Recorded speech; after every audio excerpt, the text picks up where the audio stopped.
स्वागत आहे पानातील मोतीमध्ये. आज आपण ऐकणार आहोत भारतरत्न डॉक्टर बाबासाहेब आंबेडकर यांचे अमूल्य वचन. शिक्षण हीच खरी ताकद आहे. हे वाक्य आपल्याला सांगतं की समाजातली खरी ताकद ही पैशात, पदात किंवा राजकारणात नाही, तर ती आहे ज्ञानात. शिक्षणाने माणूस स्वतःचं आयुष्य घडवतो, अंधश्रद्धा आणि अन्यायाविरुद्ध उभा राहतो. आंबेडकरांनी स्वतःच्या आयुष्यावर हे वाक्य जगून दाखवलं. कठीण परिस्थितीतून ते उभे राहिले आणि शिक्षणाच्या जोरावर जगभरातल्या विद्यापीठांतून पदव्या मिळवल्या. त्यांचं आयुष्य आपल्याला शिकवतं, शिक्षण म्हणजेच खरी स्वतंत्रता.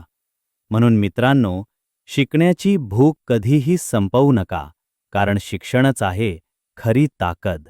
पुन्हा भेटूया उद्या एका नव्या पानातील मोतीसोबत. तोपर्यंत आमच्या फेसबुक पेजला फॉलो करा आणि यूट्यूब चॅनल सबस्क्राईब करून लाईक शेअर करायला विसरू नका.